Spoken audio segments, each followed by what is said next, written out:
Kovatch, the Associate Program Director for the Blue Ridge Music Center. I'd like to welcome you to the discussion series of Place in the Band, Women in Bluegrass and American Roots Music. This series is part of a project by the Blue Ridge Music Center that began in 2020 to honor the 100th anniversary of women being granted the right to vote. A Place in the Band celebrates the triumphs and explores the struggles faced by women in bluegrass and American roots music. In this discussion series, North Carolina singer-songwriter and social activist Laurelyn Dossett speaks with women in the music business, including musicians and others involved in music management and promotion roles. Through these conversations, the women share their stories, talking about their role models, mentors, and inspirations, experiences with people they've worked with, issues they've encountered that are specific to women in the industry, changes they've seen over the years, and other parts of their own personal journeys that have helped them to be who they are today. These individual stories shows the collective strength and future possibilities for women in bluegrass and American roots music. I hope you enjoyed the series, and thank you for joining us. Hello, today we're talking with KRISTIN Scott Benson from her home in South Carolina, and lucky for us, she brought her banjo with her. From her early days playing with Larry Stevenson to her long career with the Grascals, KRISTIN has retained her just sheer joy and enthusiasm for all things banjo. She's the 5-time IBMA winner of Banjo Player of the Year. She's a 2018 recipient of Steve Martin's Prize for Excellence in Banjo. And we just had a great conversation. My name's Laurelyn Dossett, and this is KRISTIN Scott Benson. KRISTIN, welcome. It's so good to see you. Thank you for having me, Laurelyn. I'm glad you're here, and I'm glad you've got that banjo, and I would love to hear a tune. Okay, how about a jam standard, something like Blackberry Blossom? Is that okay? All right.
Well, you just made my day. My work here is done. I'll see you later. Oh, that was great. Thank you. We're here today, talking about women in bluegrass and traditional roots music. And I've been talking to women who are leaders of bands, some women who are in the industry, some women who are members of bands, instrumentalists, maybe more than singers, all kind of a wide range. And we couldn't do this without you. Well, thanks for having me. So I'm really, really glad you're here. So let's just start at the beginning. Tell me when did you first pick up a banjo? The banjo came a little later. I first started playing the mandolin when I was really small. I was about 5. Okay. And my dad loved to play. My grandfather was actually a professional mandolin player based in Charlotte, North Carolina. He was half of the duet Whitey and Hogan.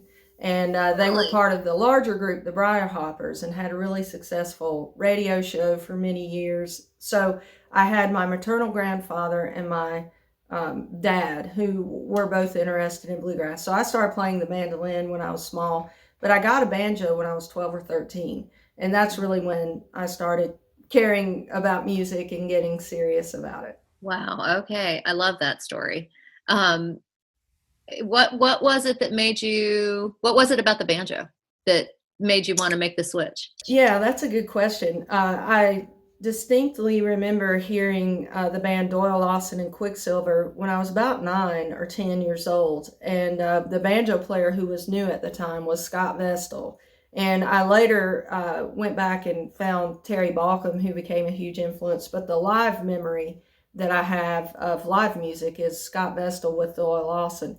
And that band, it wasn't just Scott, it was that band as a whole. They sounded different than any bluegrass I had heard prior to that, and I just fell in love with it. And Scott, particularly, the way his banjo drove, it created most of the momentum in that bluegrass band. So it was just an ever-present,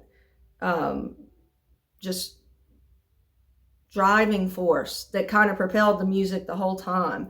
And I don't know, it just hit me, and he was so clean, and he was so confident and so clear. And it just, of the whole band, I was entranced. But the banjo particularly, I just kept finding myself watching him, and I can remember it so well, even though I was little. So my parents got a banjo for me, one of the short ones that had a neck that stops here. And I took a few lessons, but then our house burned down, and the banjo burned with it. So I just lost it for a few years. And then later, after the house was rebuilt and, things came back around, then I got a real banjo, a full-size banjo, again, I was 12 or 13 years old. And that's when I was really able to get started, because I only had the other one a couple of months, maybe. Wow. Tell me, you talked about Scott Vestal. Tell me about some of your other influences, your other mentors. Yeah, once I found Scott and started playing the banjo, then it became, this exploration into everybody. And the Osborne brothers were playing at these shows that I was going to still. And this was very much in Sonny's prime still, Sonny Osborne, the banjo player. He was very much still in his prime. He was playing that amazing Renata that he still has. And so I immediately got into him. I think it's easy for young people to not realize how limited access to music was then. And obviously we're talking about, I started playing in 89, I think. So we're talking early mid 90s, certainly not, inaccessible the way it would have been when everybody tuned into the Grand Ole Opry just in hopes that the static would clear so they could hear Earl play the banjo. It wasn't like that, but still, who you had access to was either whatever albums you owned or CDs you owned, or who you saw live. So the live players at that time were very much my conduit into everyone else. So Sonny Osborne I was able to see, who was just fantastic. I did see Doyle Lawson after Scott Vestal left. It was Jim Mills, who is another great banjo player. And all along, I started buying these albums from those bands. And that led to the people who had the jobs prior, like Terry Balcom. Unfortunately, J.D. Crowe was not playing out much at the time. So the Bluegrass Album Band, falling in love with them led me to J.D. Crowe, which led to J.D. Crowe in the New South. And you know how that works. You just kind of work your way back. And then I was really blessed to get some great banjo teachers. And they were instrumental in steering me toward the players I needed to hear. And that led, of course, to Earl Scruggs and Don Reno, and then the second generation guys like Sonny and Crowe, but also Bill Emerson, who had played with the Country Gentlemen and was in the Navy at the time. Again, there's an example of a foundational banjo player like Bill Emerson. I wasn't seeing him live because he was in the Navy band and they weren't out and about as much. But you find them through records, and you find them through people who mentor you, who say, these are people you need to hear. Alan Mundy, and I should stop, Alan Shelton, because I inevitably leave people out that were crucial. And then, of course, when I was 15, I discovered Bela Fleck. He was on a VH1 special that I happened to catch at my grandparents' house. And that just made my head explode. You know, I'd never heard anybody play anything remotely like that on the banjo, and this was a Flecktone special. So it wasn't even in that bluegrass context. That led to Newgrass Revival. and his album Drive. So, you know, it's just a path that we all fall into. But again, you know, you're very dependent in those times. Who did you have access to live, and who did the people that you knew know about? Because it was word of mouth and owning records and that sort of thing, which is so different than these days where you just YouTube mandolin and you get Chris Thile and Bill Monroe and everyone in between immediately. So in all those names of people that were your banjo inspirations, there is nary a female in there. Right. Alison Brown did happen. I got into Alison Brown playing, I think I was about 16, and I'll never forget that either. I was at the mall on a date with a young fella, and we were, you know, in a brick and mortar record store, which you don't find anymore these days either. And they had a small bluegrass section. I'm talking about 3 shelves, you know. And her album on Vanguard, Fair Weather, was in there. So of course, you know, there's a bluegrass, or I mean a banjo record that is a girl, you know. So of course I bought it. And you talk about just being astonished when you play something. You have no expectations because you just don't know what it's going to be, and it was so good. So Alison Brown did slide into the group of influences, but that was probably maybe 3 or 4 years in to me playing the banjo. Again, just took some time to find her. Right. But it seems that it didn't cross your mind that playing the banjo was something you weren't supposed to do.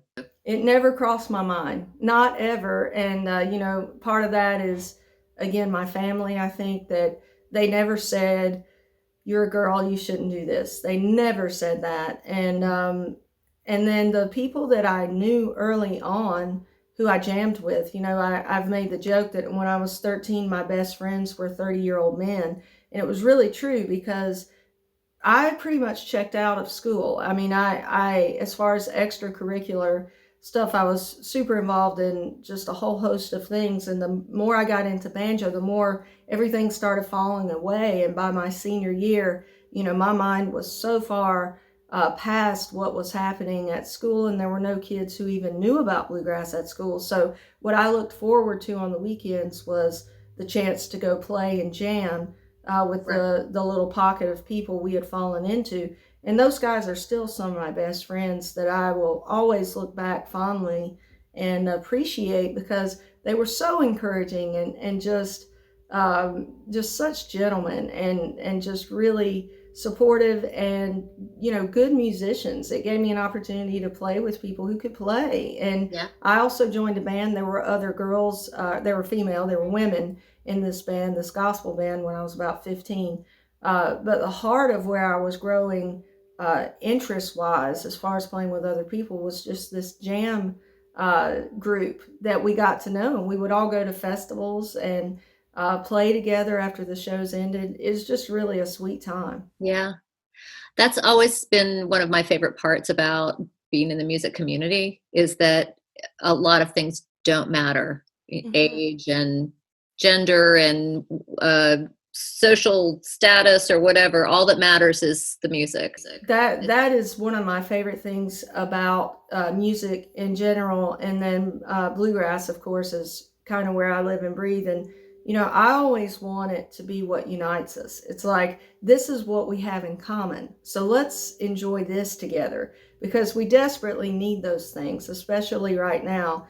And I love that. It absolutely supersedes any categorization that we give ourselves or that we place on the project onto other people. And that's what I want bluegrass to be. I want it to be for everybody, and for us to have that in common and remind ourselves that it's not as divisive as it seems. So I think a lot of our viewers know you already, and know you as someone who, you know, came on as a primarily an instrumentalist and, you know, sideman, whatever that means. Early on, you haven't been the lead singer in a bluegrass band or something like that. So, you know, just tell me a little bit more about that. Like, what's that like for you? And was that a decision you've made, or is that, just. Yeah, that's a good question. It does seem that almost all the time, the most prominent females are singers, and there's a really good reason why I'm not a lead singer. There's it's because I care about the people around me, and therefore I'll just play the banjo. Um, no, seriously, I have sung in bands as a harmony singer, even in the Grascals. It seems as if anytime somebody's sick or gone or whatever, I'll end up singing. But it's very much not what I do and not really what I like to do. And playing the banjo just suits me in all the ways. Like, it's not just that it's really the only thing I can do. It's that it's the only thing I want to do. Like, every time I sing, for instance, with Grascals, I'm one of those banjo players, and I love the sound. It's actually, it harkens back to that Doyle Lawson and Quicksilver sound that I love so much, where the banjo player actually stops playing when they sing. So they may sing a bar, and then there's a big fill, and so you would have and here's some singing, and then more singing, and it's very dynamic, and I love that sound. So that's usually what I do if I'm singing. But the whole time I'm singing, I'm wishing it's like I'm thinking about what I would be playing if I weren't singing. So, I just really care about this way more. And also, singers are I think it's important to be able to emote and communicate and have that bond and connection with an audience, and I just don't do well with that. I prefer, sometimes people have said, why aren't you should step out more. I really just don't want to. I would rather, just kind of be on the side and play the banjo and, do it that way. I've never had a desire to be front and center ever in any of the ways. So I'm quite content and thankful for singers and people who front bands and who kind of enjoy that limelight and that attention. I'm actually really thankful for those people, because I'd rather it be them. So there are a whole host of reasons that I do better just playing, but mainly it's just because it's what I like. It's about the only thing I can do, and it's enough of a struggle just to do that. So, it's my lot in life. I'm quite happy with it. Do you also compose? Oh, sure. Instrumentals. I've written a few vocal tunes, but mainly just instrumentals. But sure, yeah, all of my banjo records will have, a bunch of songs that I've written. Okay. Oh, awesome. All right. I'm sorry I wasn't aware of that. I've been focused on you in bands and not so much this. Yeah. Have you ever experienced any barriers or any unpleasantness or anything around being a woman in a kind of all male world? Yeah. Man, every time I get that question, I get a little bit nervous, because I never want to be insensitive to the people that, to the women, who have felt that a lot and have felt those barriers and, been in uncomfortable situations. But I think it would just be, dishonest if I didn't say no. I have not had any negative experiences being female. And, I think we have to all be realistic. It's not this way anymore. It doesn't feel, I shouldn't say that either, but, when I started, and the first real job that I had was with Larry Stevenson, and that was in 1995. And if anything, being female was a huge asset. And here's why I think it was such a big asset, is because if at that point it was rare, really unusual to see, unless it was Lynn Morris who was fronting her band, or Lori Lewis, you didn't just see I was 19 at the time, so I'm going to say a girl in a band with guys who wasn't connected in any way, playing at these festivals. So I felt like it was a huge, looking back, I didn't think anything at the time. I just played. Like it never crossed my mind that it even was unusual. I was just happy and thankful to be doing it. It's more now that people ask about it that I can look back.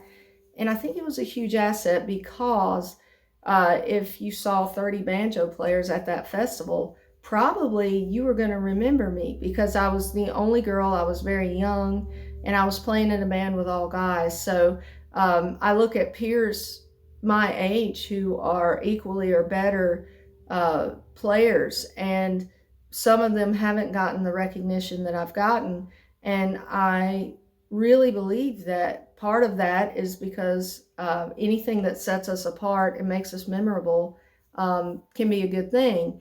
And I had that, and it was just by virtue of beginning to play when I was doing it, and there you just didn't see it very much. So speaking of some of these younger bands that you're hearing, who are you hearing that you're excited about? Well, there are a lot of great bands, particularly one young lady that comes to mind is Ainsley Porchak. I mean, she plays with the band Carolina Blue, but I've been seeing videos of her, not just with that band, but also with a young banjo player, Lincoln Hensley, and the leader of the ETSU Bluegrass program, Dan Boner. And I've seen videos of her with them, and I've seen her with, or heard her with Carolina Blue. She's so good. And, is she a banjo player also? No, she's a fiddle player. And okay. Yeah, and she's just, I think, just a perfect representation of how young ladies are thriving. There are really so many. I mean, if we just started looking through young bands, just about every one of them is featuring women now. And, you know, I just love to see that. And there are also, you have someone like Sierra Hull, who absolutely is a great singer, can front her own band, her own shows as a singer. But I would say still is primarily known as a mandolin player, not just a mandolin player who's made a living, you know, playing mandolin in bands. I mean, she is a mandolin, you know, icon or whatever you want to call that. I mean, she's the just top tier musician as an instrumentalist, and there are many others. So I really just believe that the tide has changed, and what I find, and this is what excites me the most when I'm around younger people and younger bands, the ultimate goal for me, for Women in Bluegrass, is for it to not even be noticed, that we're so well integrated that it doesn't even, it's not a blip on the radar screen. And I find that with young bands, because I've had a few experiences just where some of them are kind of funny and crazy, but well, I'll just be inserted into this group of very young people who are out playing.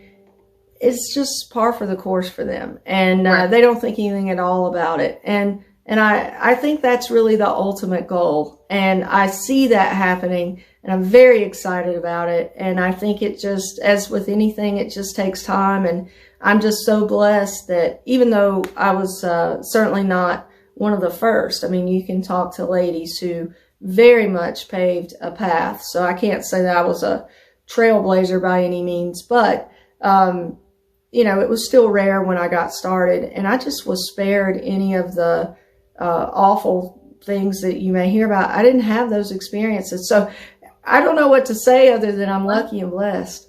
Well, that's wonderful. And it's not, there's no right or wrong answer to it. It's just, like you said, it was unusual for you when you started. And so I was just curious to see if you ran up against anything that got in your way, but I'm glad you did. Yeah. And I think it's a credit too, to the guys that I traveled with, especially early on, because after you do it a while, you have a reputation, and you know, you have acquaintances and contacts, and you've been around people in short bursts of time. But that first band that I joined with Larry Stevenson was Bowie Beach and Matthew Allred, and of course Larry, who hired me. So thank you for that, Larry Stevenson. But they were just so nice and so cool about it, and just normal about it. And, you know, if anything, I feel like those three guys kind of established a really healthy environment for me.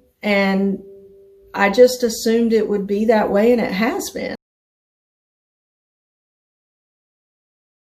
So how long have you been with the Grascals? I joined the Grascals in 2008. Okay, that's a long time. It is. It's 12. When this airs, probably 13 years. So, and you said your son is 14.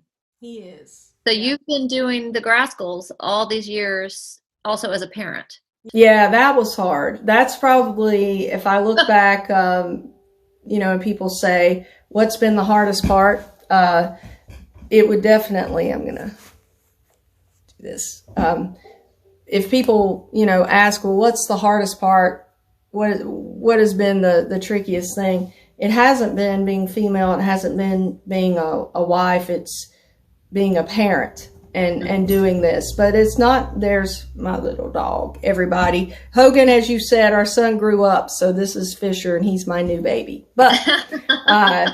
But yeah, the hardest part with Hogan was that I joined the Grascals when he had just turned 2, I guess. And the first year was not too bad, but the, second through year 5, maybe, we were gone all the time. And look, it wasn't just hard on me. I think it's easy to just think, gosh, it was terrible as a mother, and it was hard. I shouldn't say terrible. I mean, I chose to do it and was blessed enough to be able to do it, to have a support system that allowed me to do it. But it was hard because we were gone so much. But it was hard on the guys too, because I saw them dealing with it as well. And, we were gone just an enormous amount of time. And it actually got a lot better for us when we slowed down some. Pre-COVID, we're working 80, 90 days a year or shows a year. And that is very doable for us and something that we're comfortable with. But those times, in the 2010, 11, 12, it was really heart-wrenching to do. Hogan was fine because he was with people who, he's either with Wayne or my mom, who stepped in, and she's really the hero of my story. I could not have traveled the way I did without her. And we relocated back from Nashville to South Carolina to be near her so she could help with our son. And if we had not had her, I just quite simply could not have done it. So I'm really, thankful for this balance that we found of being gone and still being able to be in a band like the Grascals. We get to work and enjoy the camaraderie and the benefits of a busy schedule, but we still have home lives, and that is essential. But that has nothing to do with being female. That's just being a mom and a family person. Yeah, that's exactly right. Tell me about how this year has had an impact on you. Yeah, again, I feel like Wayne and I are among the most fortunate of any musicians we know, in that we both had teaching bases established. So we had a base of students, and I especially thankfully had the foresight to keep people's information and start a waiting list for lessons. My husband, not quite as administrative minded, did not do that. So he had to he started a YouTube channel. This is how we've adapted. Wayne started a YouTube channel called Wayne's World of Mandolin to generate students, and it has worked beautifully. I thankfully had gathered information. So I had an extensive wait list. So as soon as the virus hit, that's what we did. We started teaching more, but thankfully we had already been doing it. So we weren't starting from scratch. And that helped a great deal, because so many musicians, and there were many years in our marriage where we just played, those people have just gone to find jobs because they didn't have anything musical to fall back on. So it's interesting to see how everyone has adapted, and we're just very lucky that the way we have adapted is still musical and still related to what we do. But it's been very different. I would say maybe the Grascals have played maybe 5 shows this year. third time out. They did have a 2-week trip out west right before the virus hit, so they got in, a lot of shows right before everybody went home.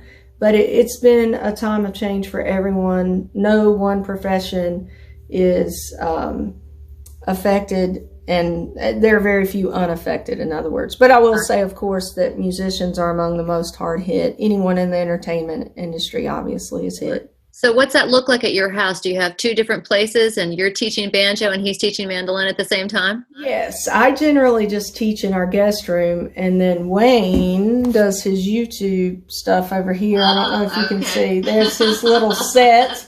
Yeah, and he teaches up here usually in the bonus room. And, another big change was Hogan was home for school all last year from March on. Wow. So he was around as well. And at first it was fun. It felt like a vacation, because we didn't anticipate it lasting so long.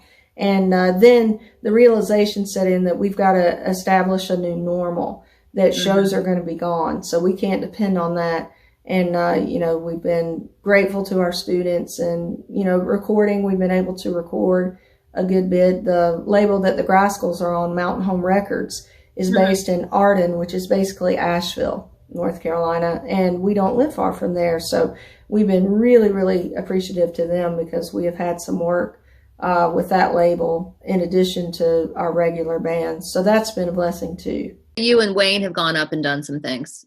Yeah, not necessarily together, although we have played on a couple of projects for other people together. But mainly he's done some things and I've done some things, and then we've done some things together for other artists, not ourselves.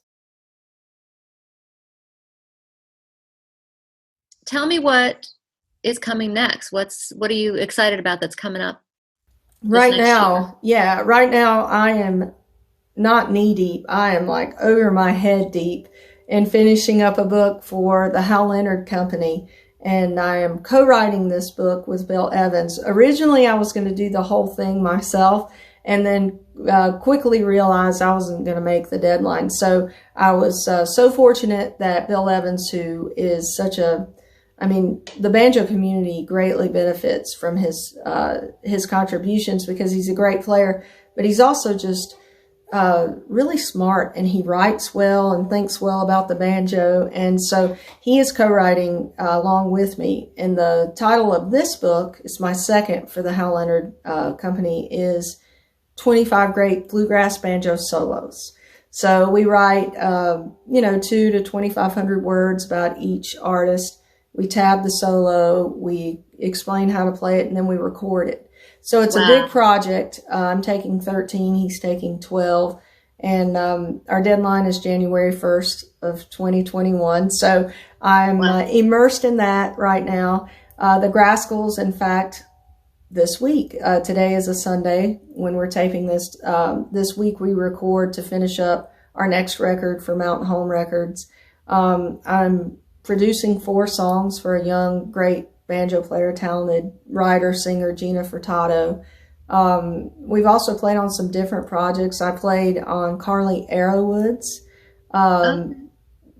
newest album. I don't think it's out yet. It should probably be out by the time this airs. And she is a fantastic musician, singer, writer. She's a fiddle player. We've known her for a long time, and she's just wonderful. And she's stepping out and leading her own band now. And then there's some other records that we've played on. So I'm really excited about a lot of different things.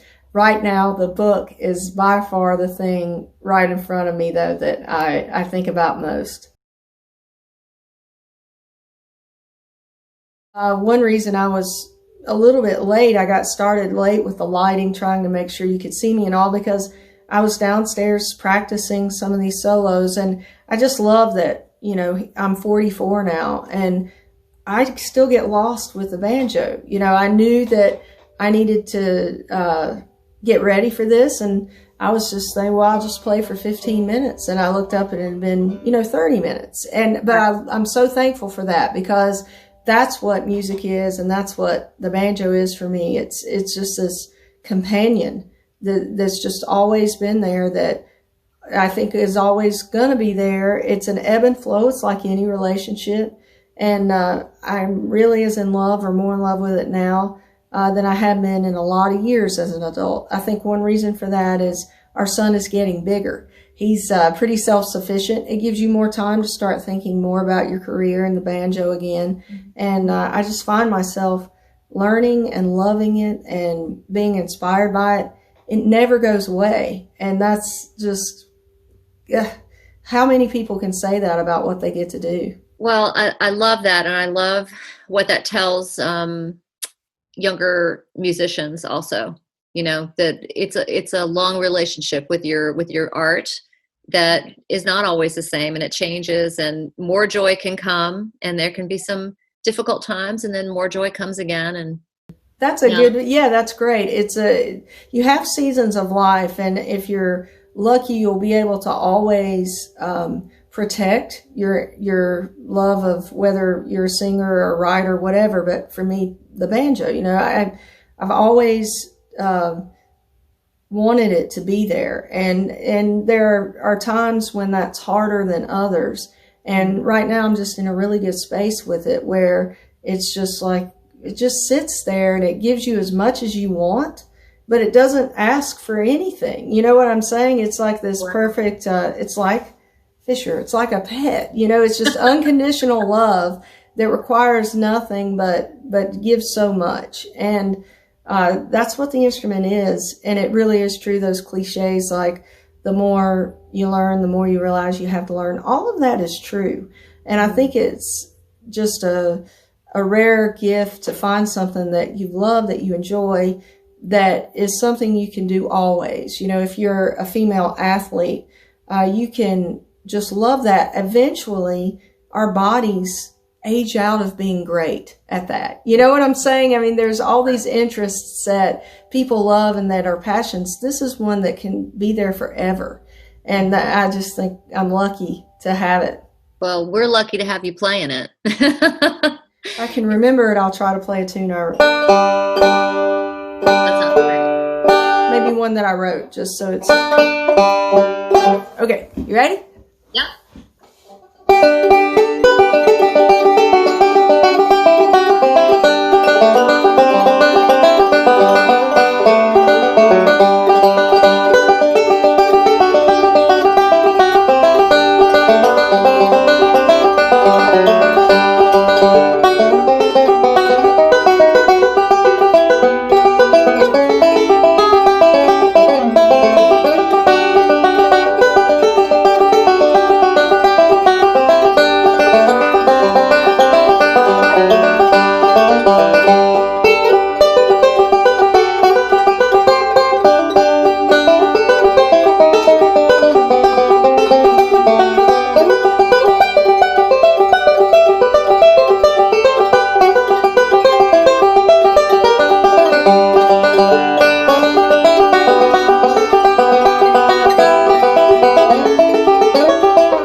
Thank you so much. Thanks for being with us today. This was super fun.